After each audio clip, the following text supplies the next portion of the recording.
Welcome to the tutorial on working with the new Parametric EQ plugin. In this tutorial we're going to take a brief look at using this great new effect and also discuss some general EQ tips as well as talk about sonographic monitoring. To begin, I just want to quickly explain the difference between a parametric, paragraphic, and a graphic EQ. A graphic EQ is the type of EQ that you can see the changes being made on. An example would be like a hardware EQ that has sliders. These sliders can visually represent the EQ curve. Parametric EQ is an EQ that usually just has knobs that you turn to affect the sound. These don't usually give us any kind of a visual feedback. So a paragraphic EQ is really a hybrid of both and is available really only through the advent of computers using software. Now in truth, the new parametric EQ really isn't parametric at all. It's actually a paragraphic EQ because it gives us the visual aid of a graphic EQ with the controls of a parametric. Now I don't have too much to cover as far as the actual plugin is concerned because it's fairly straightforward. It's another EQ. But the cool thing about it is that it offers us a sonographic display in real time that assists us in visually deciding where to go with our EQing. So we'll take a look at that and cover some general EQ tips. To start off with, I've loaded an instance of the Citrus plugin and just laid out some notes, and I have the tempo at 130. I've also went ahead and added the Parametric EQ2 plugin on channel 1. Now, one of the most common uses for EQ is to create like a sweeping filter effect. Really, that's all a filter is. It just filters out different frequencies, only allowing certain ones through. To do this, all we need to do is create a low-pass filter. Go ahead and bring up the EQ here. On band number 1, we'll just create a low-pass filter. So we'll go up here to where we can select our filter type, and we'll just change that to low-pass. I also want to go ahead and change the order to 4 right here, and we'll do a slight bit of Q. Let's see, put it down to maybe about 30. And this way, as we drag across, once we get up here to these higher frequencies, they'll pick up as well. So I'm just going to play this example, and as I do, I'm going to drag this first token across the screen back and forth, and you'll hear how it creates that sweeping type of effect.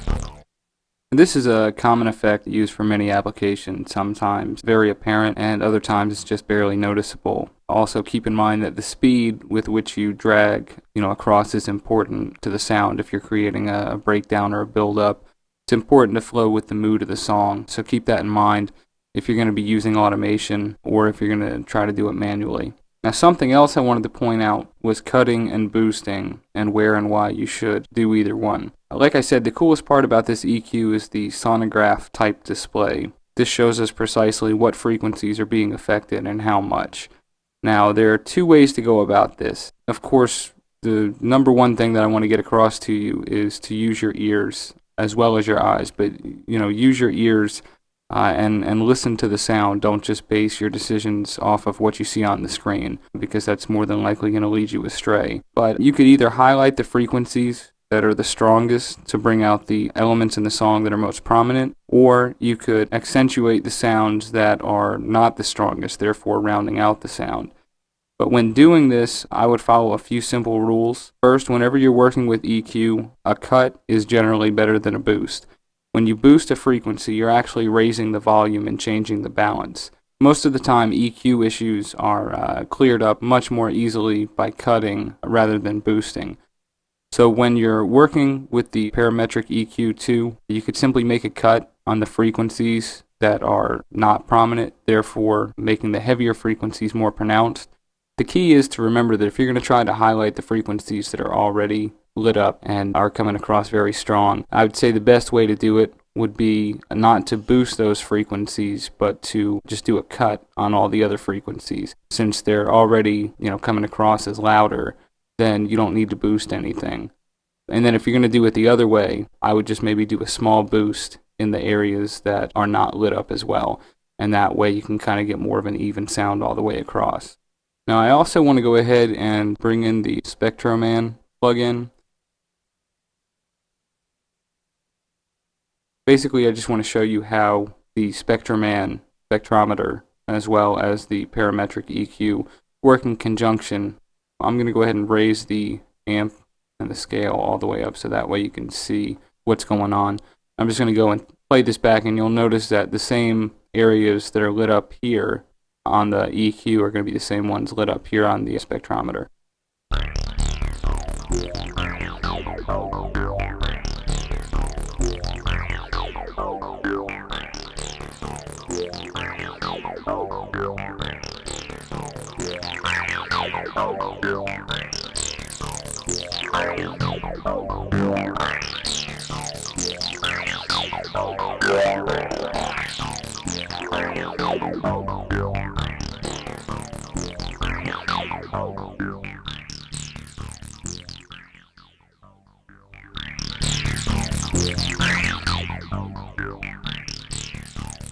So you can see that you get the same benefits of spectral analysis from both plugins. It's a good idea to have an instance of the SpectroMan running when mixing so that you can have a visual representation along with an audible one of where maybe some problem areas might lie.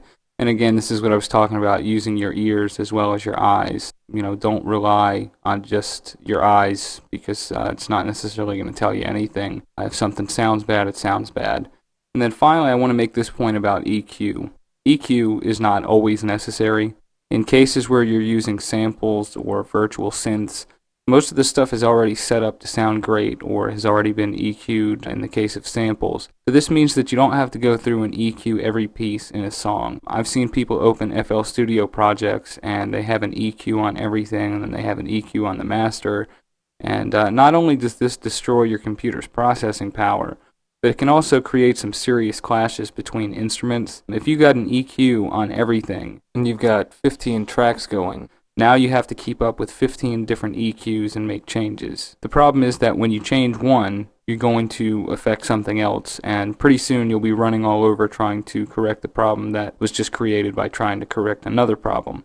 The purpose of EQ is to create a balance between objects in a track. It can't fix everything, so if you have a bad sample, EQ isn't always going to be able to rescue it. When EQing, you want to listen to all the elements in the song. For this example, we're just talking about EQ on a single instrument, but I would suggest waiting until you have all the elements in a song arranged and then EQ when you get to the mixing stage.